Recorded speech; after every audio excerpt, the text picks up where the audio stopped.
దుండిగల్ మున్సిపాలిటీకి సంబంధించి మల్లంపేటలో కూల్చేసిన విల్లాలకు సంబంధించి ఆ విల్లా కన్స్ట్రక్షన్ చేసినటువంటి లక్ష్మీ శ్రీనివాస కన్స్ట్రక్షన్స్ ఎండి గుర్రం విజయలక్ష్మి గారు మనతో ఉన్నారు. వారిని అడిగి మరిన్ని విషయాలు తెలుసుకుందాం. నమస్తే మేడం, ఎలా ఉన్నారు? నమస్తే అండి, బాగున్నాను. మీరు ఎలా ఉన్నారు? ఫైన్ ఫైన్ అండి. ఏంటి మేడం, ఏం జరుగుతుంది అసలు? కూల్చేసిన విల్లాలకు సంబంధించి మీ వర్షన్ ఏంటి? మామూలుగా వాటి విల్లాలు వచ్చేసి మనం 2022లో హ్యాండ్ ఓవర్ ఇచ్చేసామండి. అక్కడ 2022లో హ్యాండ్ ఓవర్ ఇచ్చేసాం. ఇచ్చేసిన తరువాత చాలా రోజుల తరువాత హైడ్రా అని, అంటే హైడ్రా పీపుల్ అచ్చమే రానట్టున్నారు అక్కడికి. వాళ్ళు చెప్పిన లోకల్ పర్సన్స్ చెప్పిన ప్రకారం, అక్కడ ఎవరైతే నివాసం ఉంటున్నారో ఆ పర్సన్స్ చెప్పిన ప్రకారం ఎంఆర్ఓ, కమిషనరు, ఇట్లా హైడ్రా తరఫు నుంచి ఇలా 3-4 డిపార్ట్మెంట్స్ వాళ్ళు వచ్చారు అన్నట్టు నాకు ఇన్ఫర్మేషన్ వచ్చింది. Physically I was not there యాక్చువల్గా. ఇండియాలోనే ఉన్నాను. కొంచెం పక్కన మా సిస్టర్ వాళ్ళ దగ్గర ఉన్నాను. ఇమీడియట్గా నాకు వీళ్ళు వచ్చేసి విల్లాలు కూలుస్తున్నారని పీపుల్ కొద్దిగా ఏడుస్తా ఫోన్ చేశారు నాకు అసలు అర్థం కాల. ఆల్ ఆఫ్ ఎ సడన్ అర్థం కాల. ఈ హైడ్రా రావడం ఏంటి, కూల్చివేతలు ఏంటి, అసలు మనకు కోర్టు ఆర్డర్ ఉంది. మామూలుగా బయట ఈ మధ్య హైడ్రా అంటున్నప్పుడు నేను పర్టికులర్గా వాళ్ళందరిలో ఒకరు ఎప్పుడో కాల్ చేస్తే మన దగ్గర కోర్టు ఆర్డర్స్ ఉన్నవి కదా, అసలు ఎందుకంటే ఫర్దర్ డిమాలిషన్స్ ఏవి ఉండొద్దు దీంట్లో అనేది ఎప్పుడో 2021లోనే దీని మీద కోర్టు ఆర్డర్స్ ఉన్నాయి కాబట్టి ఎవరు రారు. జనరల్గా హైకోర్టు ఆర్డర్స్ కదా అది, రారు. అందులో ఆ రోజుల్లో కూడా వాళ్ళ గవర్నమెంట్ ఆఫీషియల్సే మనకి అక్కడ అందులో బఫర్ ఎంత ఉంది, ఎఫ్టీఎల్ ఎంత ఉంది అన్న కాంట్రవర్సీలో ఆల్రెడీనే అది ఆ పాయింట్ పెట్టుకొని ఉన్నారు. మీకు అవగాహన ఉంది ఎఫ్టీఎల్ అంటే ఏంటి, బఫర్ జోన్ అంటే ఏంటి, మీకు కొంత అవగాహన ఉంది? ఎఫ్టీఎల్ బఫర్ అనేది ఐడియా ఉంది. కాకపోతే ఆ ల్యాండ్ నేను కొనేలోకే నాకు దాంట్లో ఆ సర్వే నంబర్లో బఫర్ ఏరియా ఎంత ఉంది అని సర్టిఫికేట్ ఉంది ల్యాండ్ కొనేటప్పటికే. ఎప్పుడు కొన్నారు మేడం ల్యాండ్? అసలు ఎప్పుడు కొన్నారు? ఈ విల్లాస్ కన్స్ట్రక్షన్స్ ఎప్పుడు స్టార్ట్ అయింది? టోటల్ ఎన్ని విల్లాస్ ఉన్నాయి? 2017లో నేను అసలు ఫస్ట్ కొద్దిగా ల్యాండ్ కొన్నాను. ఆ తర్వాత 2018-19లో మిగిలిన ల్యాండ్ పర్చేజ్ చేశాను యాక్చువల్గా నేను. దాన్ని ఆ ల్యాండ్ హిస్టరీ వరకు వచ్చేసరికి ఆ ల్యాండ్ పర్చేజ్ అయిపోయిన తర్వాత విల్లాలు కన్స్ట్రక్షన్ అనేది చేయడం జరిగింది. అక్కడ విల్లాలు హ్యాండ్ ఓవర్ జరిగిపోయింది, అన్నీ జరిగిపోయినాయి. ఇప్పుడు ఒక 4 years తర్వాత all of a sudden Hydra వచ్చింది అంటే అసలు అర్థం లేని విషయంలాగా అనిపించింది ఫస్ట్ ఆఫ్ ఆల్ నాకు. But still I don't know, నాకు తెలియదు అంటే హైడ్రాకి కరెక్ట్ ఇన్ఫర్మేషన్ వెళ్ళిందా వెళ్ళలేదా, అసలు ఏంటి అక్కడ ఏం jరుగుతుంది అనే దాని మీద ఇన్ఫర్మేషను లేదు నాకు. సో ఎవరికీ లేదు అక్కడ ఇన్ఫర్మేషన్ అనేది, ఎవరికీ లేదు ముందు తెలియడానికి. నాకు ఆల్ ఆఫ్ ఎ సడన్ ఏం చేయాలో అర్థం కాల. ఎందుకంటే అక్కడ లీగల్ పర్సన్స్ ఎవరంటే అక్కడ రెసిడెంట్స్ ఆల్రెడీ ఉన్నోళ్ళు, నా దగ్గర రిజిస్ట్రేషన్ చేయించుకొని కొనుక్కున్నోళ్ళు కదా, వాళ్ళకి పాపం అసలు ఆ సిచ్యుయేషన్ లేదు. ఇప్పుడు కోర్టుకు వెళ్ళి అక్కడికి వెళ్ళాల్సిన రైట్ ఉన్నోళ్ళు వాళ్ళు, నిజానికి చెప్పాలంటే వాళ్ళ దగ్గర ఉన్న ఆర్డర్. అసలు కోర్టుకు ఎందుకు వెళ్ళాల్సి వచ్చింది? ఈ విల్లాస్ కన్స్ట్రక్షన్ అయ్యేటప్పుడు మీరు కోర్టుకు ఎందుకు వెళ్ళినారు? కోర్టు నుంచి స్టే ఎందుకు ఇచ్చింది కోర్టు? ఫస్ట్ ఏదైతే 170/4 సర్వే నంబర్లో 1 acre 11 గుంటాస్ బఫరు ఏరియా ఉంది, 0 ఎఫ్టీఎల్ లేదు, 0 ఎఫ్టీఎల్, బఫర్ 1 acre 11 గుంటాస్ అని ఎంఆర్ఓ వాళ్ళ కన్సర్న్ అథారిటీస్ ఉంటాయి కదా, వాళ్ళ నుంచి ఆ సర్వే రిపోర్ట్ మనం కొనుక్కునేటప్పుడు వాళ్ళు స్క్వేర్ యార్డ్స్ లాగా కొన్నా అందులో నేను. ఇప్పుడు ఫస్ట్ ఏంటంటే జనరల్గా ల్యాండ్స్ ఎలా జరుగుతాయంటే ఎకరాస్లో కొనుక్కున్నప్పుడు ఇవన్నీ మనమే చేసుకుంటాం. ఈ వర్క్ అంతా, గ్రౌండ్ వర్క్ అంతా మనం చేసుకొని దిగుతాం గ్రౌండ్లోకి. అలా కాకుండా ఆల్రెడీ డిఫైన్డ్ ల్యాండ్ ఎలా ఉంటుందంటే ఆల్రెడీ దానికి ఉన్న సర్టిఫికేట్స్ ముందే ఉంటాయి, దానికి ఎలా ఉన్నాయి అనేది చెక్ చేసుకుంటాం, మనం కొనుక్కుంటాం ల్యాండ్. అక్కడికి వెళ్ళి మనం చూస్తాం ఆ సైట్ని. ఫిజికల్గా చూసినప్పుడు ఏంటంటే అక్కడ ఏంటి సిచ్యుయేషన్ ఎలా కనపడుతుంది, చెప్పిన దానికి ప్రకారం ఉందా లేదా, ఇంత మట్టుకు లీగల్గా చూసుకుంటాం. ఇంతకంటే చూసేది ఉండదు కదండి. అలాగ చూసుకొని తీసుకున్నాను నేను ఆ సైట్. నేను అక్కడికి వెళ్ళినప్పుడు చెరువు బఫర్ అంటే చేతిలో సర్టిఫికేట్ ఉంది, కిలోమీటర్ దూరంలో వాటర్ ఉంది, ఇదే కదా చూస్తారు ఏ మనిషి అయినా కానీ. బౌండరీ ఫిక్స్ చేసుకొని ఉన్నాయి, అన్నీ ఎక్కడికక్కడ సెట్ చేసుకొని ఉంది సైటు. సో తీసుకున్నాను నేను. అంతే తప్పించి ఇందులో ఏదో నేను కొనేసి, నేను చేసేసి, నేను పుట్టించి చేసినవి కాదు ఇవన్నీ. కొన్న తర్వాత కన్స్ట్రక్షన్ స్టార్ట్ అయిన తర్వాత కోర్టుకు వెళ్ళారా ఎట్లా? ఎస్, కొన్న తర్వాత ఇవన్నీ కొన్నాను కదా నేను. దెన్ కన్స్ట్రక్షన్ చేసుకుంటాం కదా, చేసుకునేటప్పుడు 90% కంప్లీట్ అయిందండి. 90% కంప్లీట్ అయింది. కంప్లీట్ అయిపోయిన తర్వాత నేను అమెరికాలో ఉన్నాను. ఉన్నప్పుడు గవర్నమెంట్ అఫీషియల్స్, ఇరిగేషన్ డిపార్ట్మెంట్ వాళ్ళు వచ్చి ఇక్కడ FTL బఫరు ఉంది అందుకని కొట్టేస్తున్నామని ఆలాపేస్తాడు. నాకేం నోటీస్ ఇవ్వాల, ఎందుకంటే అప్పుడు ఓనర్ని నేనే కదా, నాకు నోటీస్ ఇవ్వాలి కదా, ఇవ్వలేదు. సో అమ్మలేదు కాబట్టి అండర్ కన్స్ట్రక్షన్స్ కాబట్టి నాకు నోటీస్ ఇవ్వాలి, నా హ్యాండ్ ఓవర్ లో ఉంది కాబట్టి. ఇప్పుడంటే నాకు అథారిటీ లేదు, ఎందుకు వాళ్ళు నాకు నోటీస్ ఇవ్వాల్సిన అవసరం లేదు, పొజిషన్ మీద నేను లేను కదా, ఉన్న వాళ్ళకి ఇవ్వాలి, అది వాళ్ళ రూల్. ఇచ్చినా ఇవ్వకపోయినా అనేది హైడ్రా రూల్. నేను I don't want to comment that. యాక్చువల్గా ఉన్నారు కదా, సో నాకేం రాలేదు, అప్పుడు కూడా రాలేదు. కొట్టేస్తున్నారని ఫోన్ వచ్చింది. నేను నైట్ అనుకుంటా, ఇక్కడ పగలు, నాకు నైట్ పగలు అర్జెంటుగానే అక్కడ మా సూపర్వైజర్ ఫోన్ చేశాడు. ఫోన్ చేస్తే అసలు అర్థం కాలే నాకు. కాకపోతే వాళ్ళు రావడం ఈవినింగ్ 3 o'clock 4 o'clock వచ్చినట్టున్నారు. 2 విల్లాలు డిస్మెంటల్ చేశారు. ఇంక వాళ్ళని పట్టుకొని ఎవరినన్నా అసలు ఏం చేయాలి అని లాయర్ని అది ఇది అనుకునేసరికి ఇంకా వెళ్ళిపోయారు వాళ్ళు, ఎందుకంటే ఈవినింగ్ వెళ్ళిపోతారు కదా, అట్లా వెళ్ళిపోయారు. 2 ఇమీడియట్గా వీడియోస్ అవన్నీ తీసి లాయర్కి పంపిస్తే లాయర్ ఇమీడియట్గా హైకోర్టులో వేస్తారు. మాకున్న దాని ప్రకారం దీనిలో FTL అనేది 0 ఉంది, మాకు తెలిసిన ఇన్ఫర్మేషన్ అది.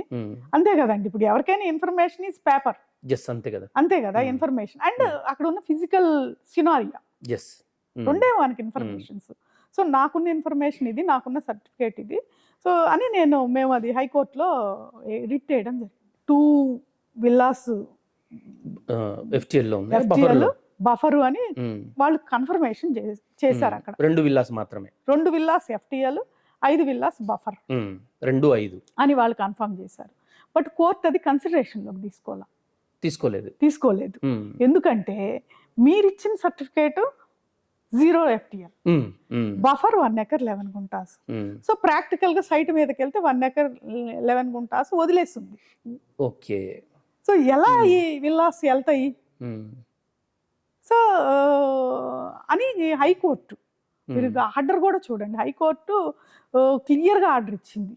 ఫర్దర్ విల్లాస్ ఏవైతే స్ట్రక్చర్స్ ఉన్నాయో 170/4 సర్వే నంబర్లో ఫర్దర్గా not to demolish this villas అని చెప్పి హైకోర్టు ఆర్డర్ ఇచ్చింది. సేఫ్ జోన్ అనే ఫీల్ అవుతాం కదా మనము. అన్ని జరిగి వాళ్ళ ఆఫీసర్స్ వచ్చి వాళ్ళు ఆ రోజుల్లో వేసిన ఆ మొత్తం హిస్టరీ కూడా చూసుకోవచ్చు కదా, వాళ్ళ ఆఫీసర్స్ ఏం వేశారు, వీళ్ళు వేశారు. ఇదేదో ఊరికి రాయించుకొని వచ్చింది కాదు కదండి, ఏది మాట్లాడాలన్నా కూడా. సో ఇచ్చిన తర్వాత అది అయిపోయింది, ఇంకంత కామ్ అయిపోయింది. ఉన్న విల్లాస్ నేను హ్యాండ్ ఓవర్ ఇచ్చాను. ఏవైతే వాళ్ళు ఆ రోజు ఏం చేస్తారంటే, వాళ్ళు 2 విల్లాలు డిస్మెంటల్ చేస్తూ 5 విల్లాలు ఇలా ఇంటూ మార్కు చేసేసి వెళ్ళిపోయారు. వాళ్ళు రెడ్ పెయింట్ ఉంటుంది కదా, ఆ పెయింట్ తోటి ఇంటూ మార్క్ చేసి వెళ్ళారు. ఇంటూ మార్క్ చేసిన విల్లాలలో అప్పటికి నేను అమ్మాను విల్లాస్. అమ్మి వాళ్ళ పేరు మీద రిజిస్ట్రేషన్ కూడా అయిపోయింది, సెమీ కన్స్ట్రక్షన్లో ఉన్నాయి ఆ విల్లాస్. అయితే ఆ విల్లాస్ని నేను వాళ్ళకు కొంత అప్పుడు రిఫండ్ ఇచ్చేసి, ఎందుకంటే వాళ్ళు టెన్షన్ ఫీల్ అవుతారు కదా. రిఫండ్ ఇచ్చేసినారా? రిఫండ్ అంటే మొత్తం ఇవ్వలేదు, కొంత రిఫండ్ ఇచ్చేసేసి వీల్ వెయిట్ ఫర్ జడ్జిమెంట్, ఎందుకంటే అది ఎప్పటికైనా మనకి ఫేవర్గా రావచ్చేమో, నేను టు కన్స్ట్రక్ట్ ఆర్డర్ పెట్టుకుందాం అని చెప్పేసి నేను అనుకున్నాను. అనుకొని దాన్ని అలా పక్కకు పెట్టేస్తాం, ఎందుకంటే నాట్ టు డిమాలిష్ ఆర్డర్ ఇచ్చిందంటే 4-5 విల్లాలు ఫోర్స్లో ఉన్నట్టే లెక్క హైకోర్టు ప్రకారం. ఎస్, మీరు వెల్ ఎడ్యుకేటెడ్ ఎన్ఆర్ఐగా కూడా మీరు కన్స్ట్రక్షన్ చేసేటప్పుడు ల్యాండ్కి వెళ్ళినారు, చూసినారు. సో మీకు ఆ చెరువు అదంతా కనపడింది, బఫర్ జోన్ అని కొంత అవగాహన ఉంది. సో మరి మీరు ఆ లేక్కి, ఆ చెరువుకి కాంపౌండ్ వాల్ కూడా మీరే కట్టిండ్రు అనేటువంటి మాటలకు మీరేం సమాధానం చెప్తారు? కాంపౌండ్ వాల్ కొంతవరకు ముందు ఉందండి, కొంతవరకు ముందు ఉండి దాని మీద ఇలా పోల్స్ లాగా ఫెన్సింగ్ ఉండేది. కాంపౌండ్ వాల్ పైన ఏదైతే ఉంటుందో కింద బేస్మెంట్ మీద ఉన్న కాంపౌండ్ వాల్ పైది నేను కన్స్ట్రక్ట్ చేశాను.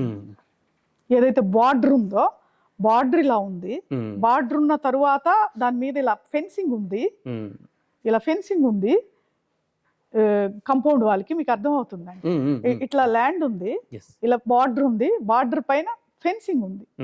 బహుశా అది బఫర్ జోన్ అయి ఉండడం మూలాన ఫెన్సింగ్ పెట్టుకొని ఉండొచ్చు పాత ల్యాండ్ ఓనర్. మాకేంటంటే విల్లాస్ ఉన్నాయి కదా, కస్టమర్స్ కి ఏమైనా పాములు లాంటివి ఇలాంటివి ఏమన్నా వచ్చినా బయట ఇది ఉంటుంది అని వీళ్ళు ఫీల్ అవుతున్నప్పుడు ఏం చేస్తానంటే, నేను బౌండరీ ఉంది కదా అని చెప్పి దాని మీద పైన వాల్ కట్టాను. ఆ పోల్స్ తీసేసి వాల్ కట్టాను. వాల్ కట్టున్నప్పుడు నాకు రెవెన్యూ ఆఫీసర్స్ వాళ్ళు ఒక నోటీస్ ఇచ్చారు, ఇది బఫర్ జోను, వాల్ కన్స్ట్రక్షన్ చేయొద్దు అని. నేను అప్పుడు లాయర్ని అప్రోచ్ అయ్యాను. ఇలా మరి కస్టమర్స్ ఏమో ఇలా అంటున్నారు, ఎంత ఫెన్సింగ్ ఉంది, వీళ్ళేమో బఫర్ జోన్ ఉంది కాబట్టి వాల్ కన్స్ట్రక్షన్ చేయొద్దు అని అంటున్నారు, నోటీస్ ఇచ్చారు రెవెన్యూ ఆఫీసర్స్ అని చెప్పి అడిగాను. అడిగితే ఆయన ఏం చేశాడంటే హైకోర్టులో బఫరు అంటేనే FTL నిండిన తర్వాత వచ్చే వాటర్. FTL ఫస్ట్ అవ్వాలి, ఫస్ట్ చెరులో వాటర్ ఉంటుంది, ఫుల్ ఫ్లడ్స్ వస్తే FTL ఫుల్ ట్యాంక్ లెవెల్ నిండి దెన్ ఆ వాటర్ దీనిలోకి వస్తాయి. బఫర్ అంటే మీనింగ్ అదే కదా. కాబట్టి మనం బఫర్లోకి వచ్చే ఛాన్సులు చాలా తక్కువ కాబట్టి బఫర్లోకి ఒకవేళ వాటర్ వచ్చే పని అయితే మేము అబ్జెక్షన్ చేయం దీన్ని అని ఆ గోడకి హోల్స్ పెట్టుకొని, ఆ కాంపౌండ్ మీరు కట్టిన గోడ కాంపౌండ్ వాళ్ళు హోల్స్ పెట్టి కట్టుకోండి అని చెప్పి ఆర్డర్ ఇచ్చింది కోర్టు. జనరల్గా మీరంతా ఇదైతే చెప్తూ ఉన్నారు, జనాలు మాత్రం బయట ఇది FTL బఫర్ జోన్ అని తెలుసు అయినా కూడా విల్లాలు కన్స్ట్రక్షన్ చేసి కోట్ల రూపాయలు దండుకున్నారు విజయలక్ష్మి గారు అనే వాళ్ళకి సమాధానం ఏంటి? ఇప్పుడు ఆ మాట అంటున్నప్పుడు నేను చెప్పాను, మీరు సైట్ దగ్గరికి వెళ్ళి ఆ పేపర్ ఇస్తాను, మాకు ఏదైతే ఉందో ఆ పేపర్ ఇస్తాను, అక్కడ ఆ సైటు వదలబడిందా అక్కడ జరిగిందా కన్స్ట్రక్షన్, మీకు అర్థమైందండి, అక్కడ జరిగిందా వదలబడిందా, చెరుదాకా మీరు అన్నట్టు వాళ్ళ దాకా వెళ్ళిపోయింది అనుకో కన్స్ట్రక్షన్ కట్టినట్టే. Yes I have to agree కదా, ఎందుకంటే మీకు ఫిజికల్ పొజిషన్ కనపడుతుంది ఇక్కడ, నోటి మాట కాదు పేపర్ కాదు, ఫిజికల్ పొజిషన్ కనపడుతుంది. If there is no physical position, opposite what they are talking, opposite in the paper, opposite in the physical position, how can claim? Total ఈ వెంచర్లో మీరు కట్టిన అన్ని విల్లాస్లో ఎన్ని బఫర్లో ఉన్నాయి, ఎన్ని FTLలో ఉన్నాయి మేడం? తెలియదండి అసలు, ఇప్పటికీ $1 million క్వశ్చన్ నాకు అది. ఎందుకంటే కొనుక్కున్నప్పుడు 0 బఫర్, కొనుక్కున్న తరువాత 2 విల్లాల FTL 5 బఫర్, హ్యాండ్ ఓవర్ అయిపోయిన తర్వాత 28 విల్లాలు FTL బఫర్. ఎందుకు ఇట్లా జరుగుతుంది? మీరు చెప్పేది ఒకటి, అధికారులు చెప్పేది మరొకటి, ఎందుకు ఇట్లా జరుగుతుంది?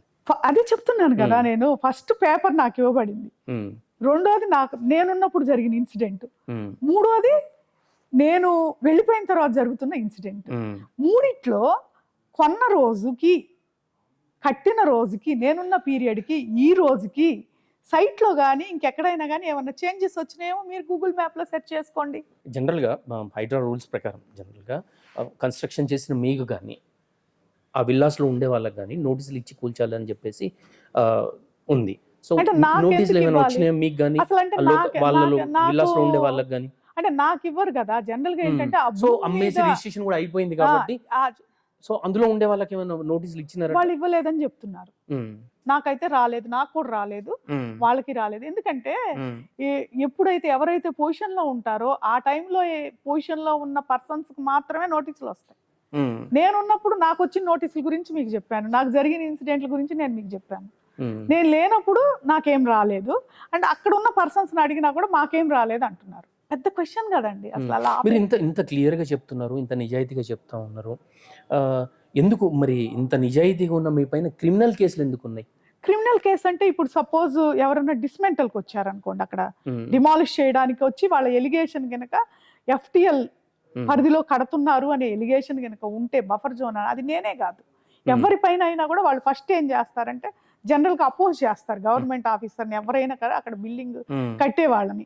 అందుకని ఆ ఇదితోటి అది ఎందుకు వచ్చిందో కానీ అలాంటిది ఏదన్నా చేసేటప్పుడు క్రిమినల్ కేసు అనేది ఫైల్ చేయడం ప్రాక్టీస్ వాళ్ళకి, గవర్నమెంట్ వాళ్ళకి. ఆ రకంగా పోలీస్ స్టేషన్లో ఎవరన్నా వస్తారేమోనని చెప్పేసి ఒకరిద్దరు పోలీసులు తెచ్చుకుంటూ చేసినప్పుడు ఫైల్ చేసింది అది. దాన్ని మళ్ళీ ఏంటంటే అది కాదు అని మళ్ళీ మనం కోర్టులో చెప్పుకుంటాం కదా, దాని మీద ఇది చేసినప్పుడు అది ఆటోమేటిక్గా సివిల్ నేచర్లోకి వెళ్ళిపోతుంది. అంతేగాని ఏదో క్రిమినల్గా నార్మల్ క్రిమినల్ కేసులు ఉంటాయి చూడండి, ఆ కైండ్ ఆఫ్ క్రిమినల్ కేసులు ఏవి లేవు. మీరు నిజంగా డానేనా? ఏమండి ఏంటి క్వశ్చన్ అండి అది, నాకు అర్థం కాలేదంటే నాకేం అర్థం కావడం. అంటే అసలు డాన్ అంటే మీనింగ్ ఏంటి అసలు ఇక్కడ? What do you mean by don? నాకు అసలు ఫస్ట్ క్వశ్చన్ అది, డాన్ అంటే మీనింగ్ ఏంటి? మీరేమనుకుంటున్నారు డాన్ అంటే? నాకైతే డాన్ అనే దానికి అంటే నాకు చిన్నప్పుడు, ఇప్పుడు కాదు, దాని మీనింగ్స్ తర్వాత మారిపోయినాయి. ఈ సినిమాలు చూస్తాం కదా అందరం, సినిమాల్లో చూసినప్పుడు డాన్ అనో మన ప్రభాస్ సినిమాలో చూపిస్తూ ఉంటారు, మాఫియాని తీసుకెళ్ళడం అలా ఇలా అని, అదని తెలుసు అంటే నాకు అందరూ అనుకుంటున్న టెర్మినాలజీ అదని తెలుసు ఫస్ట్ నెంబర్ 1. తర్వాతది రెండోది ఏంటంటే, నేను అసలు నిన్న డౌట్ వచ్చి గూగుల్లో సెర్చ్ చేస్తే ప్రిన్సిపల్ ఆఫ్ ఆర్ ప్రొఫెసర్ అని రాసింది దాంట్లో. ఓకే. మీ మీ మీ పైన వ్యక్తిగతంగా మీ పైన వచ్చిన ఆరోపణలకు మీరు ఎట్లా స్పందిస్తారు? వ్యక్తిగతంగా అసలు ఒక రకంగా చెప్పాలంటే మీడియాని నేను ఈ ఈ ఒక కొన్ని క్వశ్చన్స్ అయితే ఏదలుచుకున్నాను. వితౌట్ నోయింగ్ మీ, నేనంటే అసలు ఎవరో ఏంటో తెలియదు అసలు. ఫస్ట్ టైటిల్స్ పెట్టేసేస్తారు, మాట్లాడేసేస్తారు. నా మోల్ రోడల్నెస్ గురించి అడుగుతారు, చెప్తారు, అడుగుతారు, ఎవరికో చెప్పేస్తారు వెళ్ళి నేను ఎలాగా ఏంటి అనేది. అది ఫస్ట్ అసలు ఎందుకు అలా మాట్లాడుతున్నారు, ఎందుకు అలా చేస్తున్నారు అనే దానికి అసలు అర్థం లేని విషయం. పూర్తిగా దీన్ని నా ఫ్యామిలీని, నన్ను కంప్లీట్గా అసలు ఒక రకంగా పర్సనల్ అండ్ ప్రొఫెషనల్ అసాసినేషన్ అనొచ్చు ఇది ఒక రకంగా చెప్పాలంటే. విజయలక్ష్మి గారికి రాజకీయ పలుకుబడి ఎక్కువ, అందుకే ఎఫ్టిఎల్ బఫర్ జోన్లలో విల్లాలు కట్టి సేల్ చేసింది, కోట్ల రూపాయలు సంపాదించింది. నిజంగా మీకు రాజకీయ పలుకుబడి ఎక్కువ ఉందా? రాజకీయ పలుకుబడి ఉంటే అసలు ముందు ఫస్ట్ నా మీద ఎలిగేషన్ వస్తుంటారా? ఫస్ట్ రాజకీయ పలుకుబడి ఉంటే ఇంత చిన్న మ్యాటర్ ఒకవేళ ఉన్నా 1-2 విల్లాస్ బఫరో ఎఫ్టీఏలో వచ్చే అంత విషయానికి గనక అది పెద్ద మ్యాటర్ కాదు. పెద్ద చెరువులు కబ్జా అయ్యి రియల్ గవర్నమెంట్ ల్యాండ్స్ కట్టే వాళ్ళకే ఏం లేదు, నార్మల్గా జరిగిపోతున్నాయి. సో ఈ మ్యాటర్కి అసలు ఎలిగేషన్ వస్తుంటారా? ఆలోచించి చూడండి, అది చాలా చిన్న మ్యాటర్. మామూలుగా బిల్డింగ్స్ కట్టే దగ్గర ఇది ఇంత ఘోరంత మ్యాటర్ గొడ్డలైపోయిందంటే రాజకీయ పలుకుబడి లేదు అంటే, లేదు అనే కంటే కూడా I'm not involved in that అనేది మీరు అర్థం చేసుకోవాలి ముందు. మెయిన్ ఏదైతే విల్లాలు కూల్చివేశారో దాని ఓనర్లు, బాధితులు మిమ్మల్ని వచ్చి కలిసిండ్రా? మాట్లాడాను నేను. ఈ ఫస్ట్ రోజు కోర్టులో ఈ ఇష్యూస్ తోటి సరిపోయింది ఆ రోజంతా, సోమవారం అంతా. ఇక నిన్న ఏంటంటే ఇంకా మీడియాకి ఎక్స్ప్లెనేషన్ అందరు ఫోన్లు చేస్తున్నారు. ఫస్ట్ టైం నా మీద ఇట్లాంటి ఎలిగేషన్స్ వచ్చినప్పుడు నేను బయటికి రాలేదు, దాన్ని అలానే ఉంచేసేసారు. లేదు ఈసారి అసలు ఇది కరెక్ట్ కాదు, జరుగుతుందంతా ఫాల్స్ ఇన్ఫర్మేషన్ వస్తుంది అనేది నేను మీడియాకి చెప్పాలనుకున్నాను. సో వాళ్ళకి నేను ఆల్రెడీ గ్రూప్ మీద పర్సనల్గా కాల్ చేస్తాను, రోజు పొద్దునే వాళ్ళతో మాట్లాడేసి మీకు నేనున్నాను, ఏం కాదు, మీకు ఏదో ఒకటి న్యాయం జరుగుతుంది అనేది అయితే నేను చెప్తున్నాను. నేను మీట్ అవుతాను నెక్స్ట్ 1-2 డేస్లో ఈ వర్క్ అవగొట్టిన తర్వాత మనం మీట్ అవుదామని చెప్పాను. మీట్ అవుతాను. ఏ రకంగానైనా కూడా వాళ్ళకి అక్కడ కొనుక్కున్నందుకు ఆల్ పర్సన్స్ ఇన్వాల్వ్డ్ కదా, నాకు అమ్మిన వాళ్ళు అండి, నేను అవనివ్వండి, ఇంకొకళ్ళు అందరూ ఇన్వాల్వ్డ్ ఉన్నారు కాబట్టి సో అందరితో డిస్కస్ చేసుకొని వాళ్ళకి ఖచ్చితంగా న్యాయం జరిగేటట్టు, వాళ్ళు ఖచ్చితంగా మనం మళ్ళీ ఒక ఇంటి వాళ్ళని చేసేటట్టు మీతో పాటుగా నాకు కోఆపరేషన్ కావాలండి. ఎందుకంటే ఇది నేను ఎవరినో బ్లేమ్ చేయడానికి కానీ దేనికి కానీ అసలు అడగట్లేదు. ఒక ఇన్సిడెంట్ జరిగినప్పుడు ఏంటంటే అక్కడున్న రెస్పాన్సిబుల్ పీపుల్ అందరూ కూడా రియాక్ట్ అయ్యి వాళ్ళకి హెల్ప్ చేయాల్సిన, ఇప్పుడు వరదలు వచ్చినాయండి, హెల్ప్ చేయడానికి ఎంతోమంది వెళ్తాం కదా, take it this as that type of incident అనుకోండి. మీడియా పరంగా మీ వైపు నుంచి ఏం కావాలి, ఇన్ఫర్మేషను, మామూలుగా ఏదైనా హెల్ప్ ఏదైనా కావాలంటే అంటే ఇలాంటి ఇప్పుడు దీనివల్ల ఏంటంటే ఈ ఎలిగేషన్స్ వల్ల విజయలక్ష్మి హైడ్రాకి రైవలు, హైడ్రా విజయలక్ష్మికి రైవలు, లేకపోతే గవర్నమెంట్కి రైవలు, ఎవడ కోర్టుకి వెళ్ళింది, వాళ్ళకి అగనెస్ట్కి వెళ్ళింది, నో నథింగ్. జస్ట్ ఇందులో ఏంటంటే just I want to preserve some other villas. ఇంకా నెక్స్ట్ కన్స్ట్రక్షన్ అనేది అక్కడ డిమాలిష్ కాకుండా అక్కడ ఉన్న పీపుల్ ప్యానిక్ సిచ్యుయేషన్లోకి వెళ్ళకుండా జస్ట్ అది ఆపడానికి మాత్రమే వెళ్ళాను. కానీ అసలు రియల్గా ఇక్కడ నిజంగా బఫర్ జోను ఉంది అంటే నేను ఫస్టే చెప్పాను. నేను ఒక పాయింట్, అక్కడ ఉన్న బఫర్లు కానీ ఎఫ్టీఎల్స్ కానీ certificates were given to me, hand over to me. Okay, రెండో వచ్చిన ఎలిగేషన్ కూడా వాళ్ళు చేశారు. ఆ రోజు కూడా నేను దాన్ని మామూలుగా మేనేజ్ చేయదలుచుకుంటే ఈజీ పని. ఐ డోంట్ వాంటెడ్, ఎందుకో తెలుసానండి, I am kind of person, US నుంచి ఇక్కడికి వచ్చాను, నేచర్కి ఎంత వాల్యూ ఉంటుందో తెలుసు నాకు. ఇప్పుడు రంగనాథ్ గారు ఏదైతే చెప్తున్నారో అది 100% నిజం. దాన్ని నేను అసలు ఎట్టి పరిస్థితుల్లో నాకు ఇక్కడ కాంట్రవర్సీ లేదు. రంగనాథ్ గారు 100% కరెక్ట్. లేక్స్ అన్నీ వెళ్ళిపోయి, చెరువులన్నీ వెళ్ళిపోయి, ఇవన్నీ వెళ్ళిపోతే సీఎం గారు మంచి నిర్ణయం తీసుకున్నారు. దీంట్లో ఏ డౌటు లేదు. వాళ్ళు ఎందుకు చేస్తున్నారు, మన ఫ్యూచర్ జనరేషన్స్ బాగుండడం కోసం ఇవన్నీ చేస్తున్నారు.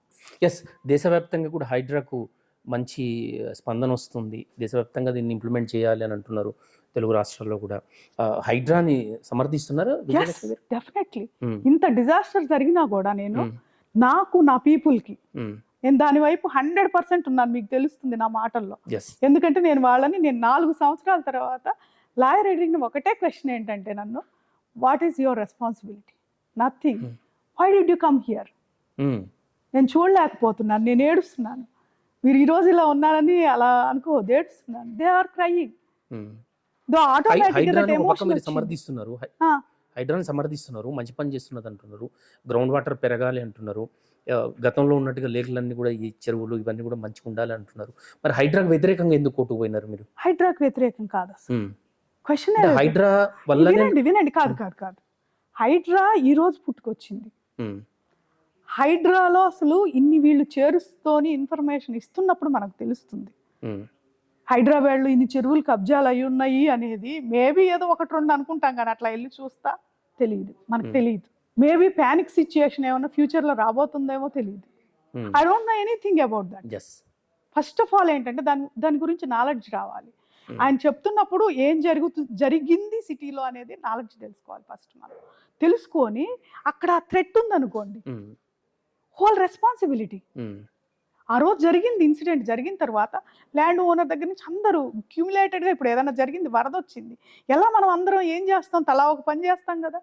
సో నేను అనేది ఏంటంటే విక్టిమ్స్ని దృష్టిలో పెట్టుకొని అక్కడ డిజాస్టర్కి ఎంత ఛాన్స్ ఉంది, ఇటు వాటర్ వెళ్ళడానికి, సోర్స్ బయటికి వెళ్ళడానికి కానీ, అదర్వైజ్ అక్కడ నిండితే ఇటు రావడానికి కానీ ఎంత ఛాన్సెస్లు ఉన్నాయి, ఇక్కడ FTL ఎంత ఉంది, ఇక్కడ జరిగింది ఏంటి అనేది చూసుకొని మాట్లాడుకొని మనం వాళ్ళకి ఏదైనా, ఇంతకుముందు నేను కూడా ఉన్నాను కాబట్టి మేబీ అసలు ఇక దీని గురించి మాట్లాడుకొని డిస్కస్ చేసుకొని వాళ్ళకి ఏదో ఒకటి చేసి, ఇప్పుడు వరదలు రావటం లేదు కదా, రేపు పొద్దున మునగట్లేదు కదా, చేసి మనం ఈ పని చేసుకుంటుంటే అది ఆ ఏరియా నిజంగానే ఎఫెక్ట్ అవుతుంది అనుకుంటే, ఆ ఏరియాని పార్కు కింద వదిలేసుకొని మనం ఇంకొక ఏరియాకి వాళ్ళని షిఫ్ట్ చేయడమో చేసుకొని ఉంటే అసలు దీనికి మామూలు అప్లాజ్ వచ్చి ఉండేది కాదు హైడ్రాకి.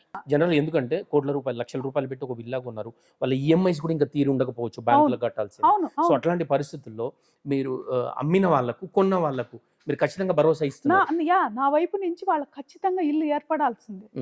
అది ఏ రకంగా నా ఫ్యూచర్ ఇప్పుడు అంత లేదు నా దగ్గర, ఫ్యూచర్ దాని నుంచా లేకపోతే వాళ్ళు గవర్నమెంట్ కూడా నేను హెల్ప్ అడుగుతా. At least allot some land to them, ఏదో కొంత నేను ఇచ్చేస్తాను, ఇలా అయిందాన్ని కాదు. సో మనం ఏదన్నా చెయ్యాలి, వాళ్ళకి చెయ్యాలి కదండి, ఎందుకంటే వాళ్ళ లైఫ్ టైం ఎర్నింగ్ మీరు అన్నట్టు.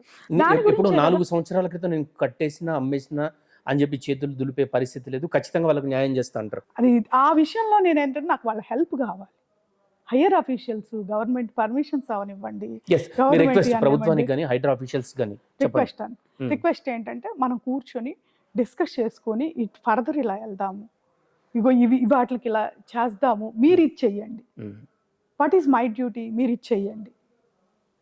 నేను చేయడానికి కూడా రెడీగా ఉన్నాను. నేను నా పాసిబిలిటీలో ఉన్నంత వరకు చేయగలిగినంత వరకు ఇదిగో నేను ఇది చేస్తానండి, నేను ఇది చేయగలను, నా ఫినాన్షియల్ సిచ్యుయేషన్ ఇదిగో దీనికి సపోర్ట్ చేస్తాను, వాళ్ళని ఇలా చేద్దామండి, నేను దీనికి రెడీగా ఉన్నాను. సో అసలు అది డిజాస్టర్ నాటి యాజ్ ఏ పర్సన్ నేను అసలు ముందు ఫస్ట్ ఆఫ్ ఆల్నే ఫుడ్ తీసుకునే విషయంలోనే ఆర్గానిక్ ఇవన్నీ చూస్తాను, ఇంకా వీలుంటే అవన్నీ కూడా చేయమని అడుగుతాను సీఎం గారు. భవిష్యత్తులో విజయలక్ష్మి గారు కట్టే అపార్ట్మెంట్స్ కావచ్చు, ఇండిపెండెంట్ హౌసెస్ కావచ్చు, విల్లాస్ కావచ్చు, కేర్ తీసుకుంటారు, బఫర్ జోన్, FTL ఇంత పెద్ద ఇప్పటికీ కట్టలేదు. మీరు చేస్తున్న ఎలిగేషన్ లో నాకున్న నాలెడ్జ్, అది ఇన్నోసెన్స్ అనుకోండి, నాకున్న నాలెడ్జ్ వరకే. ఇప్పుడు మీరున్నారు ఒక పని చేస్తున్నప్పుడు మీ చేసే పరిధి వరకే మీకు నాలెడ్జ్ ఉంటుంది కదా, బియాండ్ దట్ ఉండాలంటే లైఫ్ టైం మనం అందరం లెర్నింగ్ పొజిషన్లో ప్రతి మనిషి ఉంటాడు కదా. నా లెర్నింగ్లో నాకు తెలిసినంత వరకు, నాకున్న సర్టిఫికేట్స్ వరకే అక్కడ ఉన్నది. అది అసలు వాళ్ళకేం కనిపించింది అంటే రంగనాథ్ గారి విజన్ పెద్దదిగా ఉండొచ్చుగా, ఆయన పాత రోజుల దగ్గర నుంచి ఉన్న మ్యాపుల దగ్గర నుంచి ఏం చూసారో తెలుస్తుంది కదా, మనకు తెలియదుగా, నా దగ్గర లేదుగా, టోటల్ హైదరాబాద్ డిజైన్ నా దగ్గర లేదు కదా, నాకు తెలియదు కదా, వెరీ లిమిటెడ్ నాలెడ్జ్ కదా. నేను అనేది దాని బేస్డ్గా నేను చేసింది కరెక్ట్ అనుకున్నాను.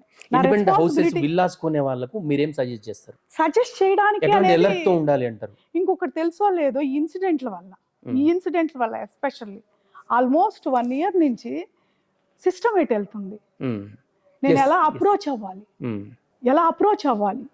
గవర్నమెంట్ అఫీషియల్స్ గవర్నమెంట్ మారినప్పుడల్లా సిస్టమ్స్ మారుతున్నాయి, ఇంక్లూడింగ్ హెచ్ఎండిఏలో. అర్థం కావడంలా, ఐఎమ్ వెరీ మచ్ కన్ఫ్యూజ్డ్. ఏది వెళ్తే ఏది తప్పు అవుతుంది, ఏది వెళ్తే ఏది కరెక్ట్ అవుతుందో తెలియని సిచ్యుయేషన్లో నేనున్నాను. I don't know about other builders. HYDRAA రానంత వరకు జనాలకి ఎవరికి కూడా బఫర్ జోన్ అంటే తెలియదు, ఎఫ్టీఎల్ అంటే తెలియదు. ఇప్పుడు సాధారణ అంటే ప్రజలకు కూడా బాగా తెలిసిపోయింది. మామూలుగా కూడా బఫరు ఎఫ్టీఎల్ తెలియనంతగా వీళ్ళు లేరండి. మా దగ్గర విల్లాలు కొనుక్కున్నప్పుడు కూడా ఎవరు లేరు. అంతా ఇప్పుడు అలా అలా అనుకోవడం వేస్ట్. మాకున్న నాలెడ్జ్ వాళ్ళకు ఉంటుంది. గూగుల్ ఈ రోజు అంత నాలెడ్జ్ నేర్పుతుంది. చివరిగా చెప్పండి మేడం, బాధితులకు మళ్ళొకసారి మీరు చెప్పే భరోసా అయింది. డెఫినెట్ గా వాళ్ళకి ఏవైతే ఉన్నాయో ఇళ్ళు వాళ్ళు కోల్పోయారో వాళ్ళకి అవి ఖచ్చితంగా వాళ్ళకి ఏదో ఒక రూపంలో కంపెన్సేషన్ వెళ్ళాలి. ఆర్ అదర్వైజ్ ఇల్లు కావాలి అనుకున్నప్పుడు ఇల్లు వాళ్ళకి ఏర్పరిచి ఇవ్వాలి. దాని మీద నేనున్నాను. ఆ హెల్ప్ నేను గవర్నమెంట్ నుంచి కూడా అడుగుతున్నాను. నాకు చేస్తే నేను సంతోషంగా ఫీల్ అవుతాను. వాళ్ళు మనం చూసుకొని అన్ని డిస్కస్ చేసి వాళ్ళకి ఫ్యూచర్లో ఖచ్చితంగా ఇది జరిగేటట్టు చేయడానికి నేను ట్రై చేస్తాను కూడా. థ్యాంక్ యూ విజయలక్ష్మి గారు, థ్యాంక్ యూ సో మచ్. చాలా విషయాలు చెప్పారు. Okay, thank you. సో ఇది పరిస్థితి. ఖచ్చితంగా ప్రభుత్వ సహకారం తీసుకొని బాధితులకు అండగా ఉంటానని విజయలక్ష్మి చెప్తూ ఉన్నారు. ఇది వాళ్ళ చర్చ. మరో అంశంతో మళ్ళీ కలుద్దాం. చూస్తూనే ఉండండి జై స్వరాజ్య టీవీ.